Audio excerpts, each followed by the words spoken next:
मेरे साथ विशाल भी लगातार वहां से जुड़े हुए हैं। विशाल, कई दिनों से आप वहां पर मौजूद हैं, दर्शकों तक रिपोर्ट पहुंचा रहे हैं। दरअसल ये जन सैलाब नहीं लगता है मानो कोई मानव समंदर हो जिसका ना आदि दिखता है ना अंत दिखता है, उस तरीके से वहां पर लोगों की मौजूदगी है। क्या यह माना जाए कि ये एक बड़ी वजह रही कि हादसा हो गया, और अभी अब क्या स्थिति है, जरा वो भी देखकर आप बताइए आसपास क्या हालात आप देख पा रहे हैं।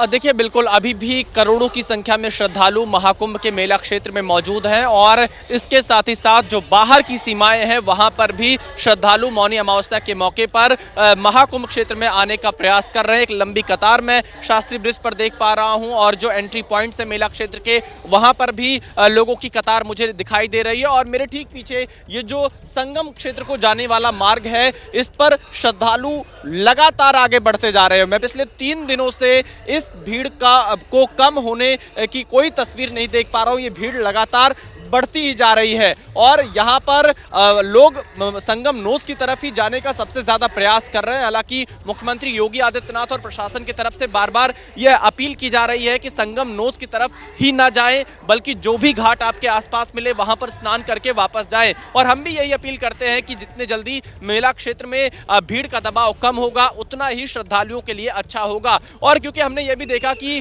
27 तारीख या 26 तारीख से जो श्रद्धालु महाकुंभ के मेला क्षेत्र में पहुंचे थे वो तब से ही मेला क्षेत्र में लगातार मौजूद रहे। संगम की रेती पर अपनी दरी बिछाकर वो यहाँ पर बैठे रहे। वो इस इंतजार में बैठे हुए थे कि जब 29 जनवरी को मौनी अमावस्या पर शाही स्नान हो, जब नागा साधु संत और अखाड़े स्नान कर ले, उसके बाद वो स्नान करके यहाँ से वापस जाएं। तो एक तो वो संगम किनारे बड़ी संख्या में बैठे हुए थे जो रेती है, और दूसरा उसी समय लोग बाहर से भी बड़ी संख्या में अंदर की तरफ जा रहे थे संगम पर स्नान करने के लिए। तो एग्जैक्ट वहां पर जब भीड़ का दबाव बहुत ज्यादा बढ़ा तो उसमें अफरा तफरी का माहौल हुआ, भगदड़ मची, जिसमें कई लोगों की घायल होने की सूचना अब तक मिली है। लेकिन यहां पर आधिकारिक जानकारी का इंतजार अभी भी है। रात 1 बजे के आसपास की घटना है और इस वक्त अगर हम समय देखें तो 12:13 हो गए, लगभग 11 घंटे का समय बीत गया है। लेकिन प्रशासन की तरफ से कोई सटीक जानकारी अब तक इस घटना के संबंध में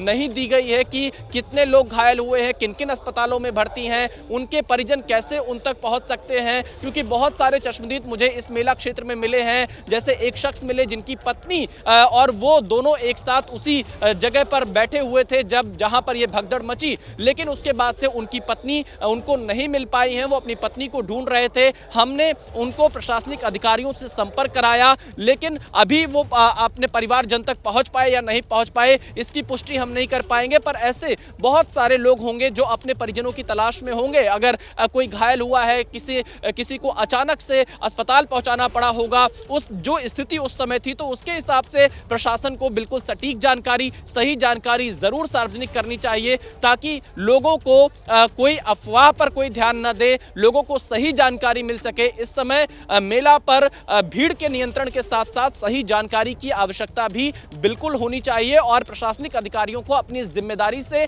भागना नहीं चाहिए। और अखिलेश, एक बहुत बड़ी बात यह भी है कि यहां पर मेला प्रशासन जो है ये उसकी बड़ी विफलता में से एक माना जाएगा। आखिरकार जब उन्हें इस बात का अंदाजा था कि यहां पर 10 करोड़ से ज्यादा की संख्या में श्रद्धालु पहुंचेंगे, तो उस तरह की व्यवस्था क्यों नहीं की गई, और अगर व्यवस्था की गई तो क्या उसे सही तरीके से लागू नहीं किया गया। बहुत सारे ऐसे सवाल हैं और इन्हीं सवालों को एबीपी न्यूज ने मेला अधिकारी से पूछा और वो चुप्पी साधते हुए भागते नजर आए सवालों से। वो सीधे तौर पर सवाल का जवाब नहीं देते रहे। ये उनकी जिम्मेदारी जरूर बनती है कि वो सही जानकारी दें, मीडिया से बातचीत करें और बताएं कि आखिरकार मेला क्षेत्र में क्या कुछ हुआ। अखिलेश, नहीं, आप बिल्कुल सही कह रहे हैं विशाल। दरअसल एक पुलिस के बड़े अधिकारी हैं उत्तर प्रदेश पुलिस के, उनसे ये सवाल पूछा भी गया था भीड़ को लेकर, तो उन्होंने ये बात कही थी कि हमें ये पता है कि भीड़ कितनी आएगी, ऐसा नहीं कि स्वतः स्फूर्त भीड़ है, यानी अचानक से इतने लोग आ गए, हमें पता था कि इतने लोग आएंगे, यानी पुलिस की जानकारी में सारी चीजें थी, तो व्यवस्था उसी के अनुकूल होनी चाहिए थी।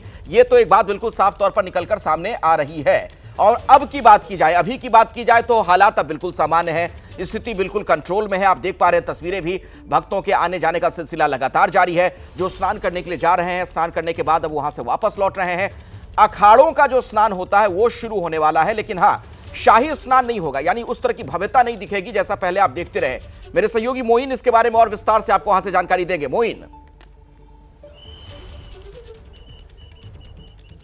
जी बिल्कुल, आपको बता दें कि जब प्रयागराज का महाकुंभ होता है तो उसमें 3 स्नान पर्व ऐसे होते हैं, मकर संक्रांति, मौनी अमावस्या और बसंत पंचमी, जिसमें जो अखाड़ों के संत महात्मा होते हैं वो शाही स्नान करते हैं। हालांकि इस बार शाही स्नान का नाम बदलकर अमृत स्नान कर दिया गया था, लेकिन भव्यता और दिव्यता पहले से ज्यादा नजर आ रही थी। पहले स्नान पर्व जो पहला शाही स्नान का था दिन मकर संक्रांति के दिन हुआ था, उस दिन हमने देखा था कि सबसे आगे नागा साधुओं की फौज चल रही थी। उससे भी पहले जो अखाड़ों के धर्म ध्वजाएं थी वो चल रही थी। अखाड़े के देवता होते थे, जो नागा सन्यासी होते थे वो घोड़ों पर सवार होते थे, बैंड पार्टियां होती थी, शाही रथ होते थे और एक एक अखाड़े के जुलूस में 50-50 शाही रथ होते थे।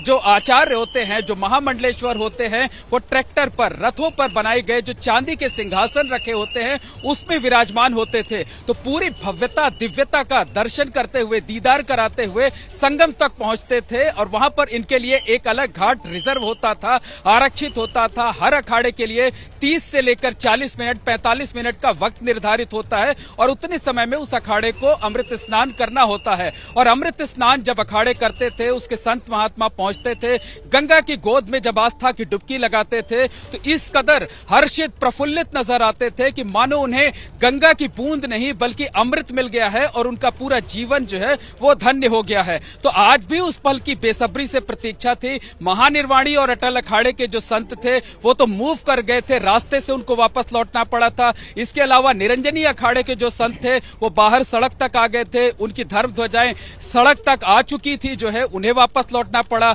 जूना और इनके साथ साथ आवाहन और अग्नि अखाड़े के जो संत थे, जो नागा संत थे, शरीर पर भभूत धारण कर चुके थे, फूलों की माला धारण कर चुके थे, रुद्राक्ष धारण कर चुके थे, बाहर निकलने की तैयारी थी। तभी उन्हें इस दुखद घटना की जानकारी मिली और सारे लोगों ने अपने कार्यक्रम रद्द कर दिए गए। उसके बाद सुबह से लेकर सरकार और जो प्रशासन के कुछ लोग साधु संत मुझे दिख रहे हैं, जरा उनसे आप बात करेंगे क्या? आपके पीछे कुछ लोग मुझे दिख रहे हैं, साधु संत नजर आ रहे हैं।